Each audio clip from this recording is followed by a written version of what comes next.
Welcome back. Let's start with a question that probably sounds familiar to a lot of travellers in Saigon.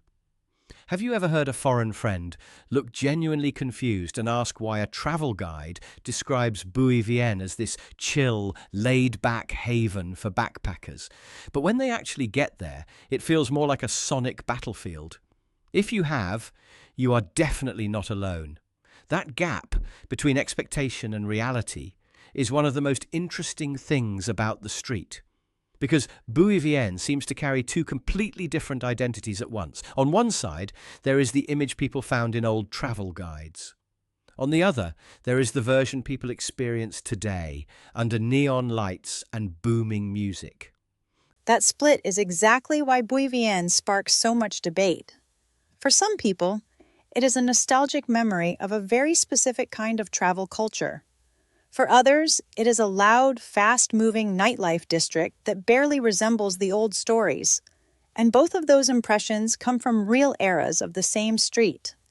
If you were reading guides from the 1990s or early 2000s, especially the kind that made Bui Vien famous among budget travelers, you would likely picture a place built around low-cost, slow-paced socializing. Think plastic stools, cheap draft beer, travel stories exchanged across the table, and a street life that felt intimate and unhurried. That was the classic backpacker district image many people still carry in their heads.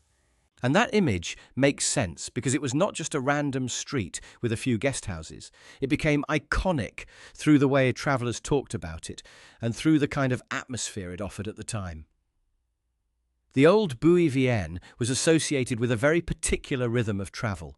You could imagine people arriving with backpacks, settling in for the evening, and spending far more time talking than moving. It was, in many ways, a place for budget travellers to pause and connect. The appeal was not luxury or spectacle.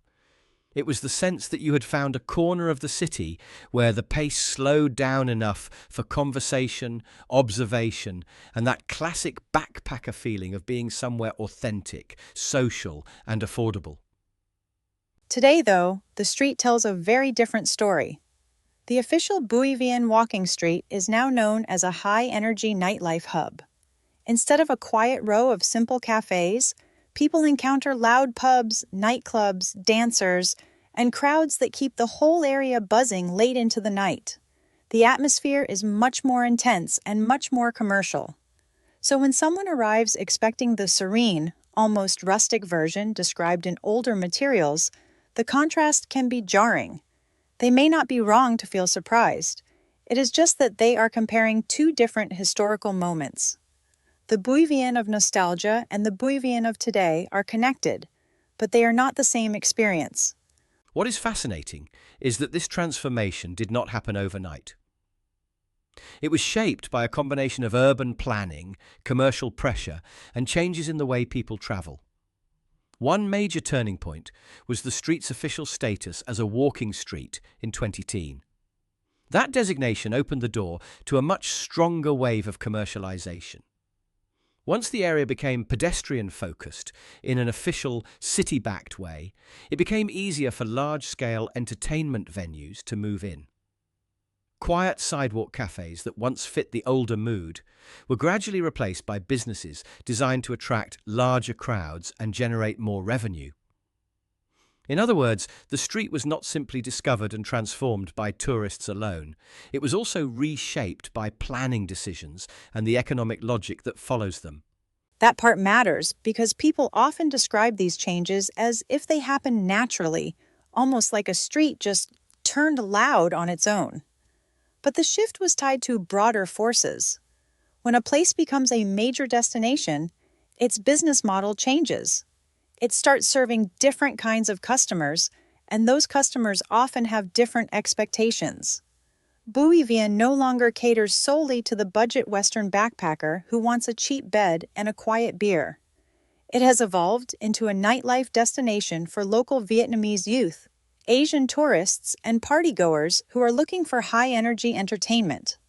That means the street's identity expanded, but it also changed who feels most at home there. And that evolution affects how people judge the street.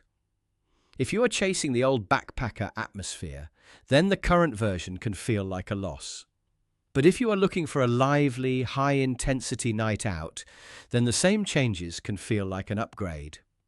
This is one reason Bui Vien is so polarizing. It is not simply a question of whether it is better or worse than before. It is a question of what kind of experience you wanted in the first place. Some visitors want the slow, social rhythm of an older backpacker street. Others want the noise, energy, and spectacle of a nightlife district. Bui Vien now leans hard into the second identity. The changing demographics are a huge part of that story. In the earlier imagination, the street centered on Western backpackers seeking affordable stays and easy conversations. Now the crowd is much broader. Local Vietnamese youth come for entertainment. Asian tourists come looking for an energetic urban night out. Partygoers come because the district promises constant motion and plenty of stimulation. That mix changes everything: the volume, the pace, the style of businesses, even the social expectations for how people should behave there. A place built around lingering over cheap drinks naturally feels different from a place built around drawing in crowds for a high-output nightlife economy. There is also the matter of real estate, which often gets overlooked when people talk about atmosphere. As tourism boomed, rent prices went up sharply. That kind of rise can be decisive. Small local businesses that once gave a street its character often cannot keep up with higher costs, especially when the surrounding market starts rewarding high-revenue bars and pubs. Over time, those smaller, more authentic-feeling businesses can be pushed out. In their place come venues that can pay the rent and attract larger numbers of customers.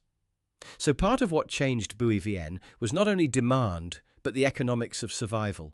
The street became more valuable, and that value reshaped what could exist there.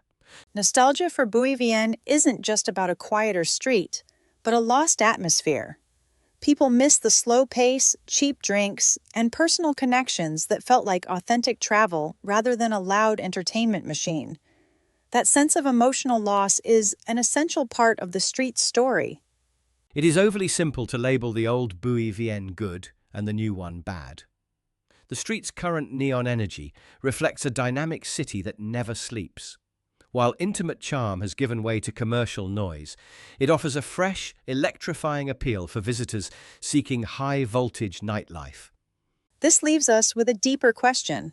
Should famous streets preserve memories or evolve with the city? Bui Vien sits right at that crossroads. The old version survives in stories, while the new one adapts to modern tourism and economics, making it a fascinating case study in how global fame transforms iconic places. Bui Vien often leaves travelers conflicted because reality rarely matches the outdated guidebook promise. Expecting cheap beer and quiet chats, they find neon signs and massive crowds instead. Love it or hate it, the street leaves a huge impression, a living symbol of how tourism, profit, and modern development reshape iconic places. Both versions of Bui Vien are real. They just belong to different eras. The old street was built on slow travel, plastic stools, and cheap beer, while today's walking street thrives on commercialization and high energy. Places live many lives, and travelers simply experience whichever chapter they walk into. Bui Vien isn't a mystery, it's just an evolving reality. The old guides captured a past era, while today's scene reflects modern tourism and shift. Neither version is more authentic. It simply comes down to which experience you are looking for. Whether you prefer its quiet, nostalgic past or its neon-lit, energetic present, Bui Vien remains a street where two worlds collide. So, which would you choose? The calm, old-school Bui Vien or the electric party hub of today?